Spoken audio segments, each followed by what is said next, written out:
we need to be hiring people because of their curiosity, their intelligence, their creativity, and their relentlessness. When a reporter candidate would send me a reel with 10 minutes of stand-ups on it, anybody sent one of those?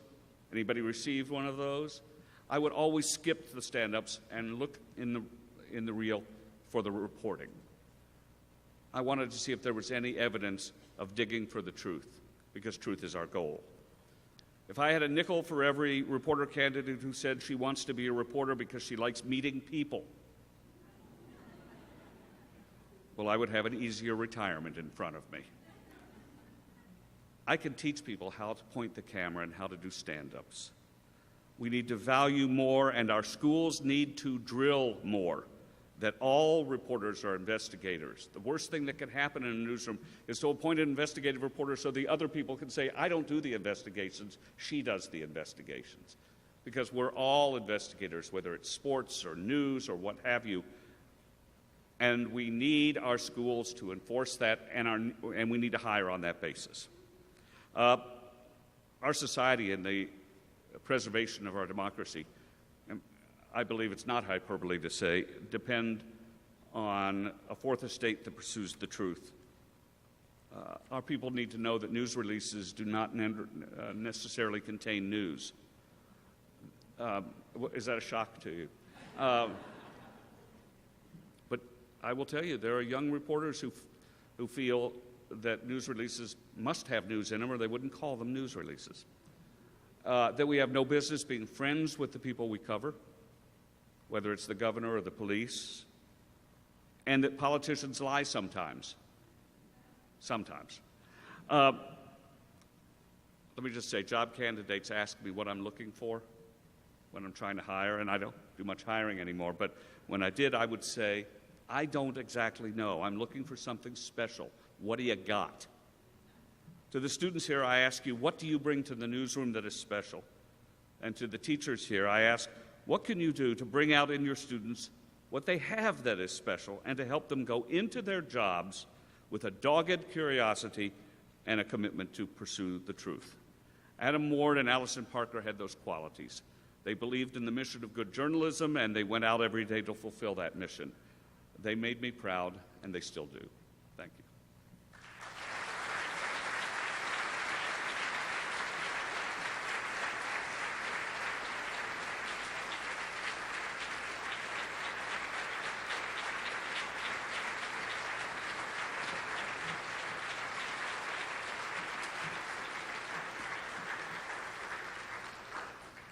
Good evening. Welcome to EIJ 16. I'm Amy Tardif, the chair of the RTDNA Foundation. RTDNA's highest honor, the Paul White Award, is presented annually at the Excellence in Journalism Conference. Named for the first news director at CBS, it recognizes an individual's lifetime contributions to electronic journalism. Past recipients include Edward R. Murrow, Walter Cronkite, Peter Jennings, Barbara Walters, and Mike and Chris Wallace. Today, we had Charlie Rose of PBS, CBS, and Bloomberg TV. Charlie Rose is anchor and executive editor of Charlie Rose, the nightly hour-long PBS program of one-on-one in-depth interviews with the most interesting people in the world, and Charlie Rose the Week, the best of from the past week. Bloomberg Television has rebroadcast the nightly show in prime time around the world since 2009. He also co-anchors CBS This Morning and is a contributing correspondent to 60 Minutes. Charlie Rose was born in North Carolina, and he graduated from Duke University with a BA in history and a JD from the Duke University School of Law. He aspired to be a latter-day Edward R. Murrow, and he was a Bill Moyers protege. He's a member of the Council on Foreign Relations and a recipient of the 2014 Vincent Scully Prize and many honorary degrees. Rose won an Emmy and a Peabody for his 2013 interview with Syria's President Bashar al-Assad. Time magazine named him among the 100 most influential people in the world. He was named the recipient of the Walter Cronkite Excellence in Journalism Award last year. In the world of broadcast news, Charlie Rose is unique. At PBS, he raises all of his own underwriting. That's public TV lingo for advertising. Though he told Fortune magazine he relishes what this means for his independence, especially when it comes to choosing guests, he says it can be a source of frustration. Charlie Rose gave the commencement speech at the University of the South in Tennessee this spring, and he told graduates there to be, quote, crazy, be humble, and dream big. Fortune magazine says he has the most earnest, essential public affairs show on the air right now. I could go on, but I'm sure you'd rather see what I'm talking about.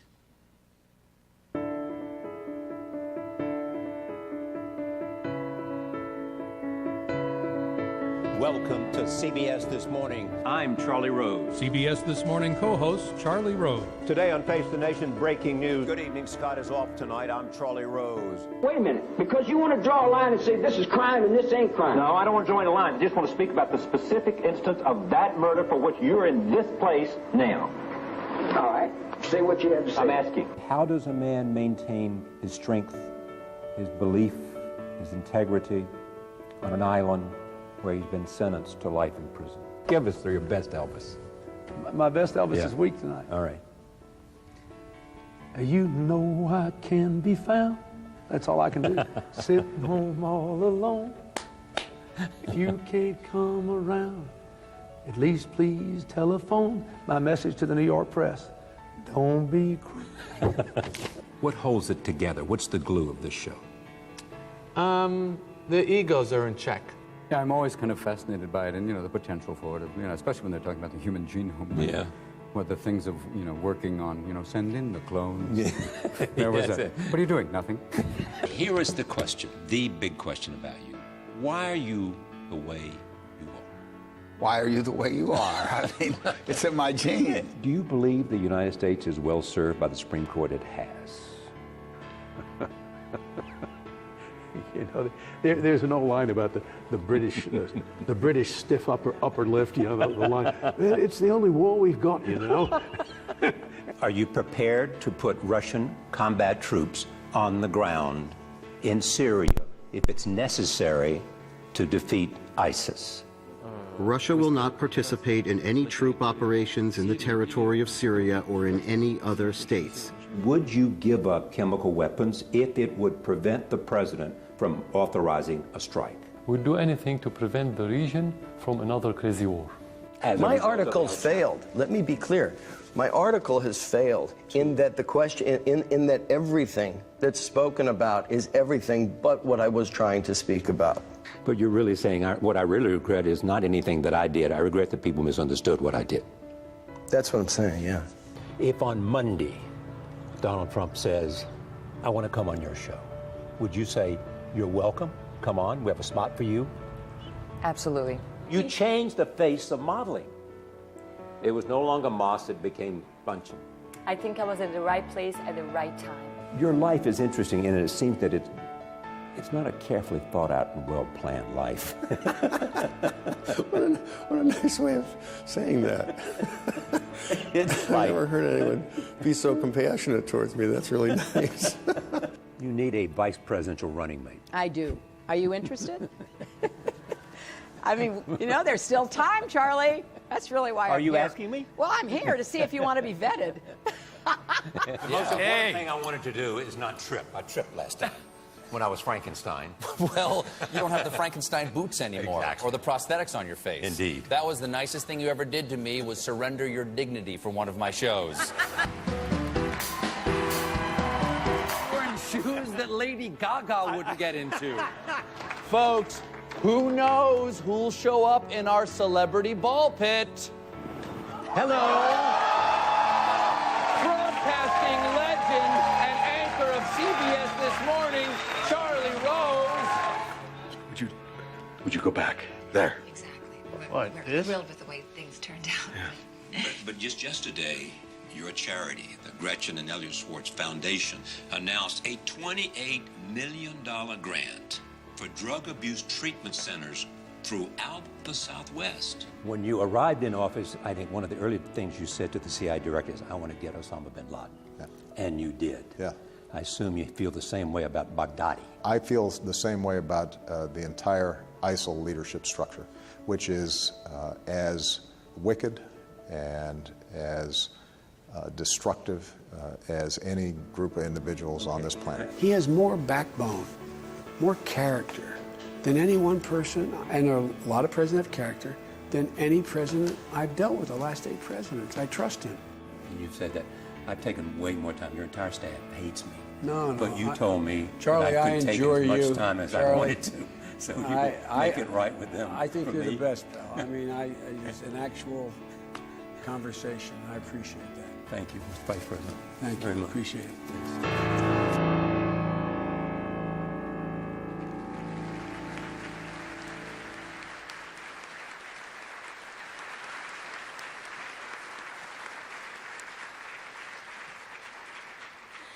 Ladies and gentlemen, please join me in congratulating RTDNA's 2016 Paul White Award winner, Charlie Rose.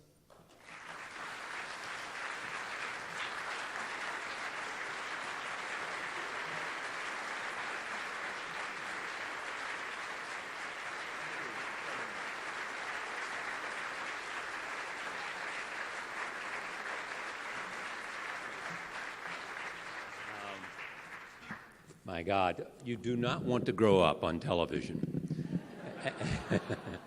and watch yourself age between 1991 and 2016.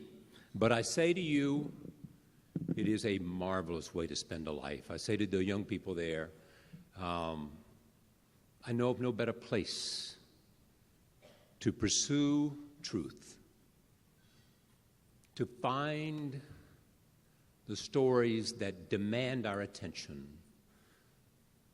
that help us understand our world and the human condition. That is a remarkable way to spend a life, and no one has had more fun or has enjoyed it more, has worked harder for it than I have. I watched, and I want to begin by congratulating Jeff and all the other recipients here for why people are starving to know the truth, to know what's real and what's not real. And each of you in management, in reporting, in producing, in editing, are part of that process. It's a noble calling. I can't imagine myself disagreeing with Jeff about anything. I just want to say about him, you can feel his love for journalism, for story, for making a difference. What I differ with him is that it is not always safe. And he didn't mean to exclude these people either. But there are people in different ways, in different places, who are on the front lines and are risking their lives to tell the truth, to find the story, to make a difference, to tell you what's happening in this world matters, and it matters to you. I've been very lucky to know some of the people who honored Jeff there. Tom Brokaw is a great friend of mine. We're on a plane tomorrow to go on Thursday to go at a conference that I do. I sit in for Scott, and when I do, I'm working for Steve Kappas on the CBS Evening News. You know, to sit in Walter Cronkite's chair is a remarkable kind of reverence you have for the people who've come before you. I've had this sort of wonderful thing that has happened to me, and that I've been able to, in a sense, build mine. I didn't have a traditional career. In a sense, I built it in a different way, and I think I'm better off because of that, although that's not a sure path, and there is often wonderful opportunity today, and I think and hope better than ever, because we now have more tools to do our job. The same qualities are required, even though we have more and more sophisticated tools. The thing I'm struck by about Jeff, and he was here, and And he strikes me as a man who does not neither need or thrive on the sense of what he stood for that day. But too few people know what they're made of because they're not presented with that moment. And I'll tell you, when you have that moment, it's not just about the moment. It's about all the moments before that you have shown character and integrity. And as that comes forward, I've said to people who've received the Medal of Honor, tell me about it, and they say to me, I was just doing my duty. I was just doing what was the right thing to do. I was just doing what was necessary for my colleagues.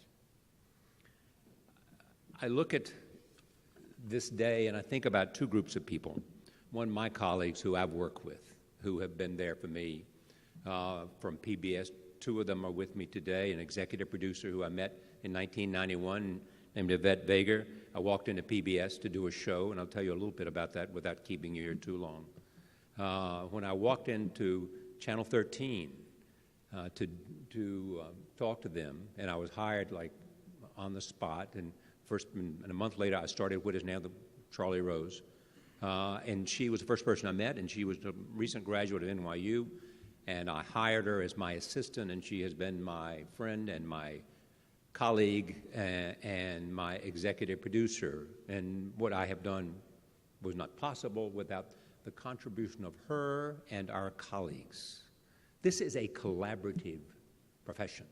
This is a place where we need producers and editors, and we need writers. My friend Charles Kuralt has received this award, and I emphasize this in a world in technology in which writing may not be as prized as it is, as has been. Charles Kuralt said, when you see somebody who can write walk down the halls of CBS, you stand up and you salute, and indeed we do. And if I have one concern about our future, it is that we don't lose the significance.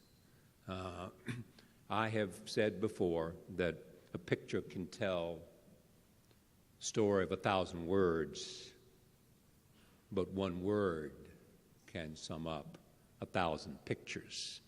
One word can turn a good sentence into a great sentence. And writing, expression, capturing the moment is a crucial skill that we need to teach, and I know that's what Jeff does there. I have two groups of people, my colleagues. The other is all those people who have been here for one award or the other. Some, like Brokaw and Jennings and Koppel and Rather, all friends of mine in their career. Bob Schieffer, who I work with still on CBS political coverage. He and I were together there with Scott and Nora. Jeff Fager, the executive producer of 60 Minutes, who I'm screening something tomorrow. If you want to know what's tough in journalism, sit in a screening room with Jeff Fager or Don Hewitt. There are people who are no longer with us, like Charles Kuralt, my friend from North Carolina, Mike Wallace, who encouraged me to get into this business when I was a young lawyer in New York, Edward R. Murrow, who I never met, but his story, he was a North Carolinian as I was, and his story was a story that inspired me to move from the law. Frank Stanton, more than anyone, because we had a relationship. He was a friend of mine. He was this remarkable man who, with Bill Paley, built CBS, but Frank took a special interest in CBS News.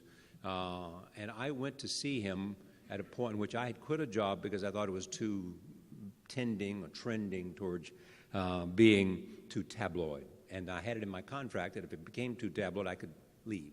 And I did, and I went back to my farm in North Carolina, thought about what I wanted to do, came to New York, was thinking about accepting an offer at one of the networks, and Frank Stanton and I had breakfast, and he said to me, out of a long-standing friendship, before you do that, I want you to do one thing. I want you to go over to Channel 13, and I want you to talk to them about what they might do at 11 o'clock, because they don't know what to do. They have been searching and searching, and you should go talk to them about what it might be. I had already worked in public television as an executive producer and managing editor for Bill Moyers, and I did, and I went over to see them. But Frank Stanton, who your first recipient here, was a wonderful friend of mine. I noticed Sam Ervin, my North Carolina senator, who used to stop in my hometown because it was midway between Washington, D.C. and his hometown and have dinner. Morley Safer, my colleague at CBS, who we had a memorial service this week to honor him, last week to honor him on Wednesday. And then so many other people who have been part of this great, great journey to share the news, to report the news. There's so many stories. I mean, I learned something new today about Paul White and the role he played at CBS from 1933 to 1946, and hiring Murrah and sending Murrah to London and all that took place there. I learned about the beginning of the Murrah boys, and Morley Safer so much admired the Murrah boys and wanted to be what they were. Reporters who cared about language and reporters who cared about the story. Morley made his mark in war during Vietnam. They shared the love of journalism and also the demands of the commitment and responsibility. It is in journalism where the battle for ideas first takes place. It's a place where we take note of who we are and all the catalytic changes that are affecting all of us. Yes, electronic journalism, beginning with radio and television and now digital,